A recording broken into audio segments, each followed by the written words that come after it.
Yo, hey, what's up with it? It's another edition. It's another Monday. It's another Monday Mack. You know what that means? You know what that means? I'm powering up to tell everyone. That means everyone should go listen to our brand new song before they watch this video, before they finish this video, so they understand why John and I here think we deserve to share our opinion about music. Our song's called Drinkin In Work. Drinking and work, it's out everywhere, and it's better than every song that we're about to talk about. It's definitely better than every song we're about to talk about. Yeah, I definitely think so. Besides maybe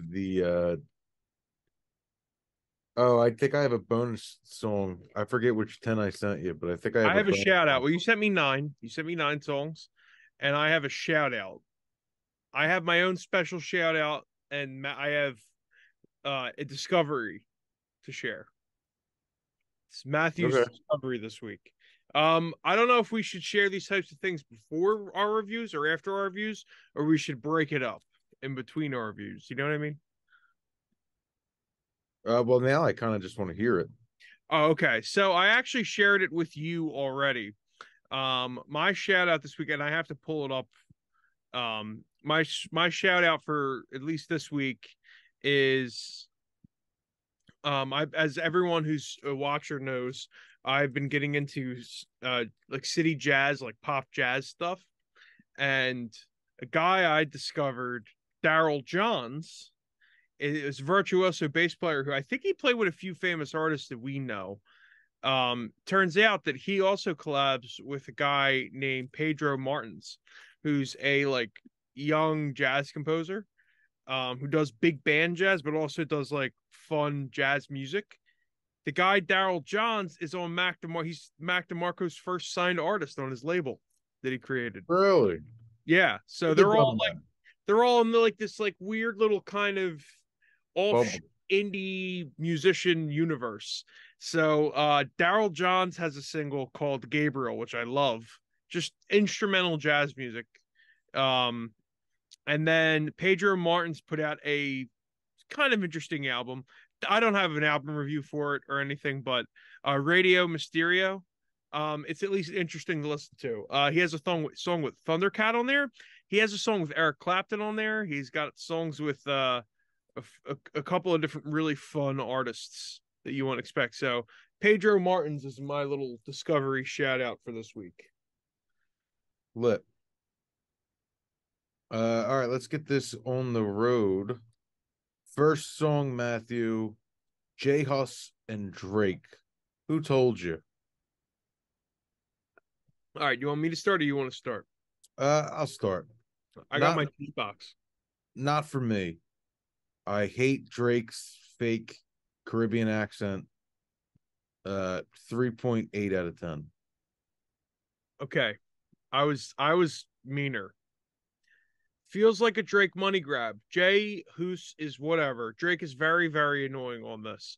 Um, I I I don't feel like I should have even listened to this. I feel like I should have just read the title and judged the song by its name.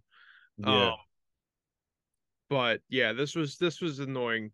Well, I gave it a 1 out of 10. I'm never gonna listen to it again. I definitely won't listen to it again either, but I thought the production was decent. It just Production was turns so out average for Pop and Drake. it just turns out that the people on it were boring. And Drake's, I hate his fake accent so bad. All right, next up, Baby Keem and Kendrick, the Hillbillies. You go first, Matthew.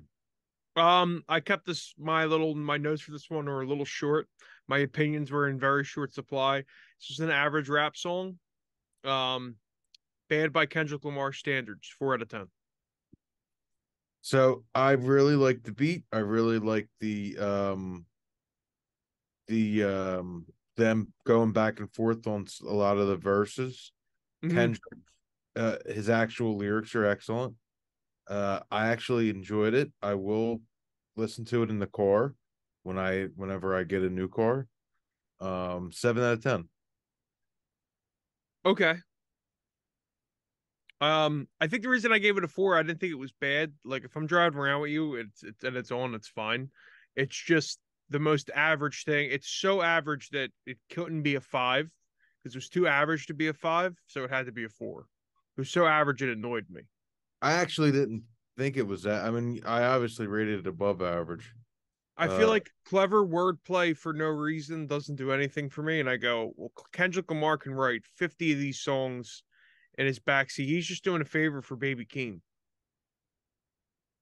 I liked it. All right, Um, next is Floating Action and Scott McMicken, The Mountain Priest.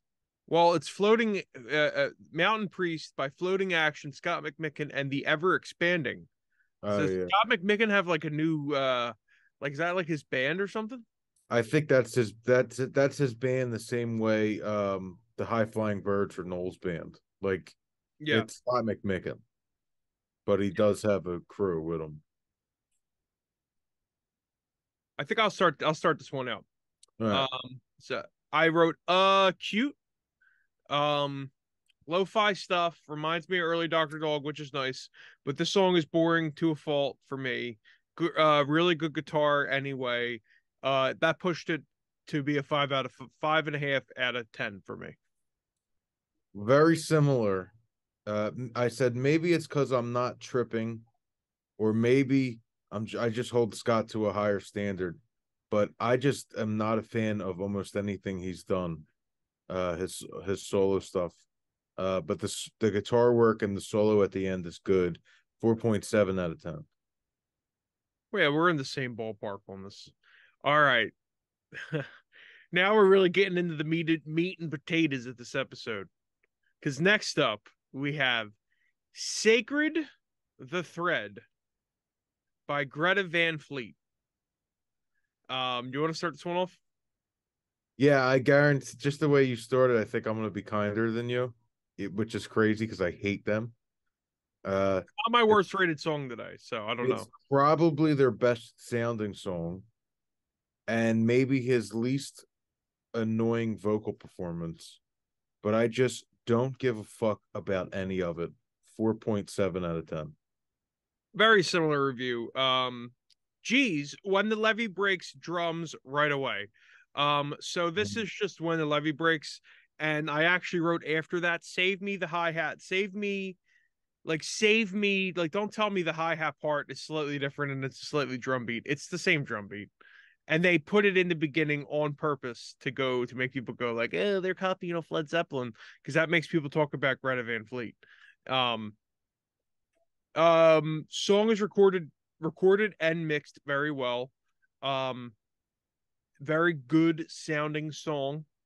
But this does still sound like a boring Led Zeppelin song that I would never listen to. Um, there's a ton of bands in the 70s that sound like Greta Van Fleet because there's a ton of other bands that tried to sound like Led Zeppelin. So the same way that I feel like the Hillbillies is just another rap song, is the same way I feel like this is just another song of this genre.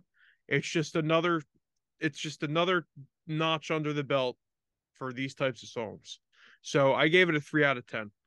Um weak effort songwriting wise, but sounded really well. I Sounded good. hate I hate adventurous, like fucking such epic like adventure songs. Yeah. Like every single song that I've ever heard from them it's almost like a Dungeons and Dragons like story, and I Yeah. fucking hate it. Fucking it's trash. It doesn't move me not 1 inch besides like my thumb to change it. I So definitely fuck agree. that. I hate that shit. And the reason why I gave it a decent rating was because it really, like you said, it's their best sounding song. Like it's mixed great. The Yeah. guitar player doesn't try too hard like he usually does. It sounded like it should have been good. And it had like um it had like those traits that you should go, wow, this is a well done song. But then you hear him fucking screeching about fucking the wind and the thread and the fucking the sacred cow, whatever the fuck he's singing about, And Yeah, it's all shut right, the blah. fuck up, you fucking tiny, skinny loser. Just get the fuck out of my face with that shit. All right. Next up is Foo Fighters, The Glass. All right. I think maybe the song's about Taylor Hawkins' kids, but I'm not sure. I didn't look anything up about the song. I listened to it. I read the lyrics while I listened to it. I like the song. It is a Foo Fighters song. It sounds like a new single that I'd expect from them, and it's a song that I like. I think the lyrics were a little deeper and had a little bit more meaning behind them than their previous efforts have been recently. So I liked this song, and maybe it was because I listened to it right after the Greta Van Fleet song. I gave it a 6.8 out of 10. I think I liked the song, and I think it was good. I said super, extremely super 90s Foo Fighters sounding song. Yeah, yeah, yeah. Like, so 90s and so Foo Fightery. I can't think of what song they ripped the chorus off of, but Mhm. it's definitely influenced by a 90s song. And I can't remember. I couldn't put my finger on what it was, but I thought it was above average, but not too much above average. I gave it a 5.8 out of 10. Okay, we're in the same ballpark. Mm. That is, I was much, much more harsh to this next song. Popular by The Weeknd, Playboy Cardi, and Madonna. Um, do you want to start this one off? I started the last one off. Yeah, I'll start it because I think we're in different levels. Did you also watch the show that this is on the soundtrack of? Did you see? No, no, I I watched an only episode know the of The song. Idol. I I watched only know the song.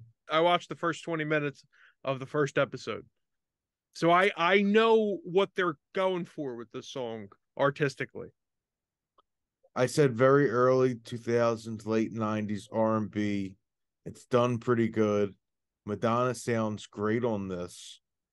Um, not I don't like the Playboy Cardi part at all. But this is decent. 6 out of 10. Okay, so this might be the largest variance we've ever had on a song on Monday Mac. Okay, that's I exciting. fucking ripped this song apart because I watched some of the Idol and it was an extremely pretentious show. They did very well with narcissism to try to spell it out for people, but it mostly comes off, at least the first 20 minutes. I didn't give more of it a shot.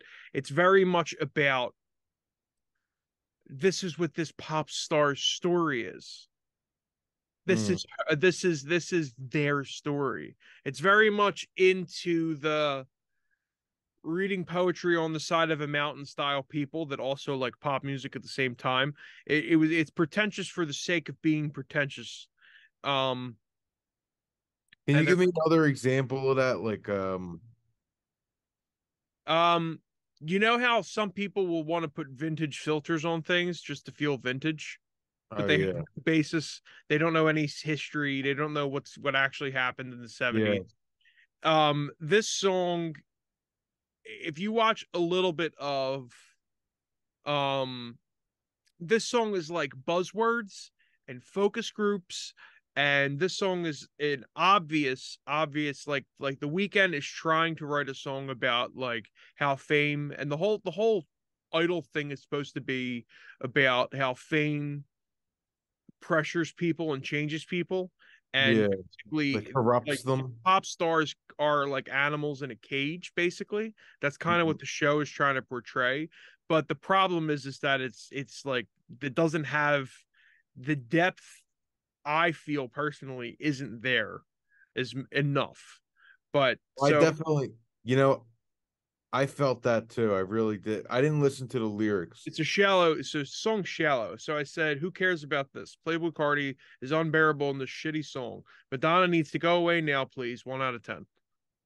Wow. Oh my Enough God. Madonna. She doesn't need to be a feature on I anything. thought it was her best Her thing cultural she's done in relevance is years. her cultural relevance is zero. She shouldn't be on this shitty song. It should be a young singer that needs it, that fits the style now. It should be like a holiday sidewinder. Should be on this type of song. Um, Madonna holds no relevance. She's just a name. She's just a washed up name at this point. Um, she's a legend that's ruining her reputation and ruining her career, and it's sad to see because what she could have been is so much greater. If you could compare her to someone like a Paul McCartney, who's like an innovator in his genre, she's an innovator in her genre and her style and broke a mold at one point in her career, but her relevance was really about 10 years, and the rest of it's just her label and her power and her money and her connections working for her until then, and selling a story about how great she is when there's clearly been other greater female artists since. Taylor Swift is so much more at this point than Madonna is.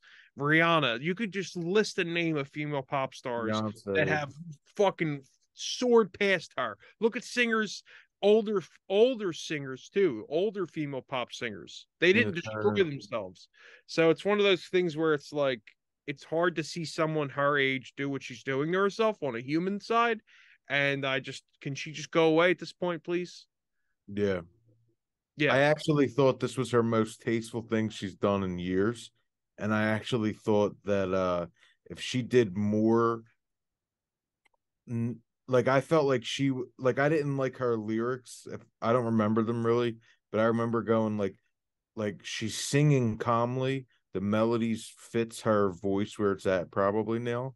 And if she did more stuff like this, she can actually turn her life around a tiny bit. But Yeah. Maybe it's just the start of that.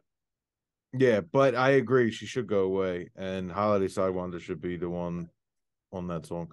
All right, I think the show is useless, and that translated to my opinion about the song, and it was such low effort. The Weeknd put out Blinding Lights. You know what I mean? Like he's yeah. had great songs to he's done what he's doing now already way better. Mm. And now he's riding the same wheel. Get off the wheel, do something different now. All right. Speak you brought her up before. Taylor Swift featuring Ice Spice Karma. Now, I think this is where we're at. I think we might be switching. Yeah, you probably agree with me. Ice Spice stinks. This is already an annoying song, but her ad libs are truly terrible. They're too loud, they're cringy, and downright amateurish. 2 out of 10. Um, Besides Ice Spice, average Taylor Swift song at this point, she has way better things that she's done, like way, way, way, way, way, way, way better things that she's done. Ice Spice is annoying 3 out of 10. Yes. Wild Man, Paul Cauthen. I have short notes. You probably have way more to say about the song than I do. This was the highest rated song on my list. I said comedy country is very fun, and this is a great example of silliness in modern music. I like Paul Cauthen. I like listening to him. He makes me smile. I gave this a 7 out of 10 because I laughed. I will admit also, I think I was a little too harsh on the popular song, but I think the show and just the phoniness just I couldn't take it. But yeah, Paul Your Cauthen, seven truth, out of ten. King. Huh? Said speak your truth, King. Thank you, Strawberry Man. uh you ever see a green strawberry? Or no, I should ask, you ever see a blue strawberry? I think if you eat, I think blue strawberries will give you chlamydia. That's why I have it on my head and not in my mouth. That's good. I have a juice box. Um, Paul Cauthen Wildman. I said this might be just a tad bit too campy for me. He might have leaned a bit too far into the bit. This still is very catchy. He has some of the most catchy. I said fucking. He has some of the most catchy lines in all of new music today. Things that just get stuck in your head, like cocaine, and then I got fuck you money. Like these, just so many taglines. This is another one. I always love this guy, and I get 6.8 out of 10. Cool. I have next "Stand by Me" by Lil Durk and Morgan Wallen. Yeah. Um, this might be one of the. I think this might be the lowest rated song I ever reviewed on our this series. Um, Mm-hmm. I hope Lil Durk is forever alone. Get out of here with this. This is the easiest Maroon 5 money grab bullshit I've ever heard in my life.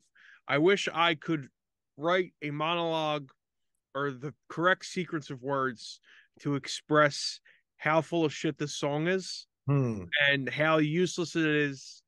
And like, this is so obviously not an artistic pursuit. This is so obviously it's their job to write pop Ash songs, grab. this is what they came up with. And like, what is this? This is a 0.5 out of 10 for me.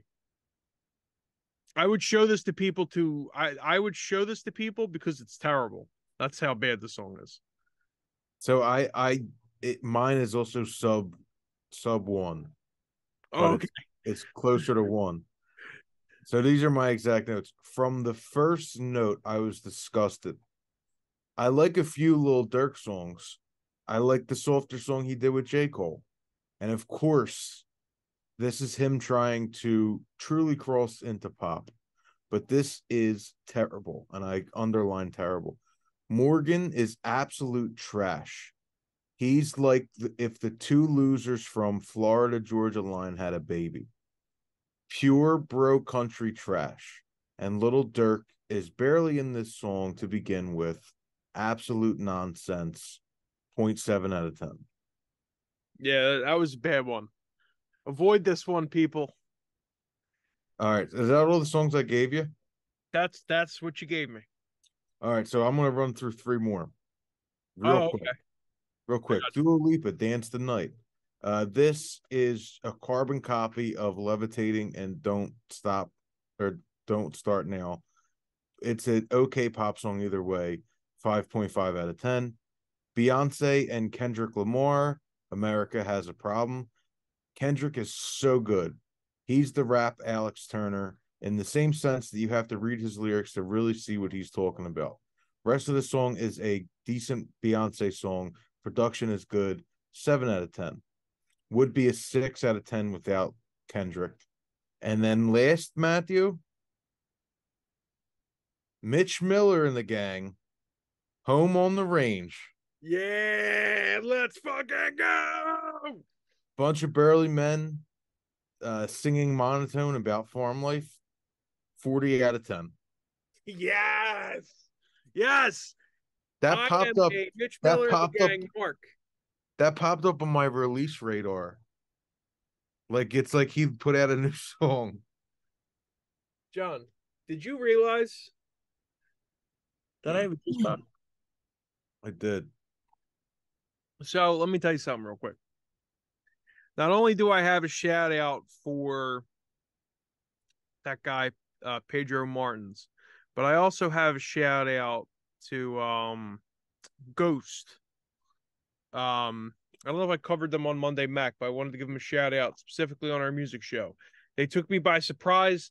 The same way Paul Cauthen puts out some funny songs, but is also a good musician. The same thing with this guy Tobias Forge. He makes cool music. Um, I don't know if their whole discography is great, but they have at least 4 or 5 songs that I've really enjoyed now. So shout out to Ghost. Go check them out. Go just Google them, listen to some of their popular songs. Um, they're pretty they'll take you by surprise. Yeah. Also, something else that will take you by surprise. Same way I'm drinking this juice box is the same way we have a new song about drinking called Drinkin In Work.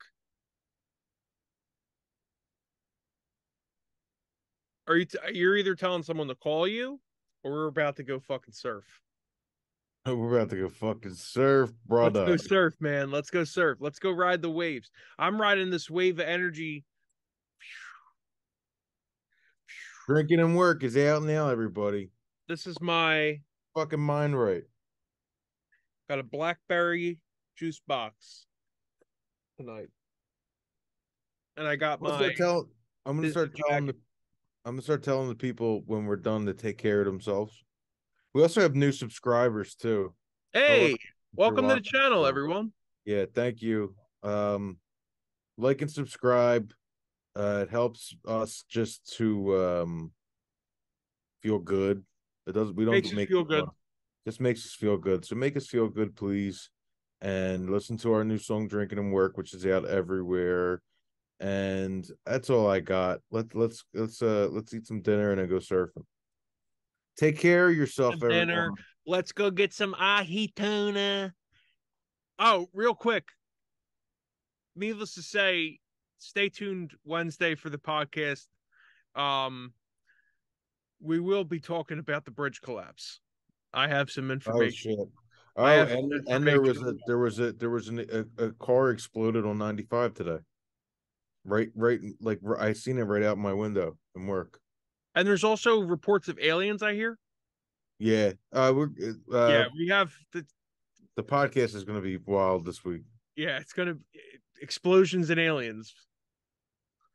All right, John, you go have fun with your strawberries, and I'm gonna go have fun with my juice box. Strawberry pillows forever, everybody. All right, everyone, take care of yourselves.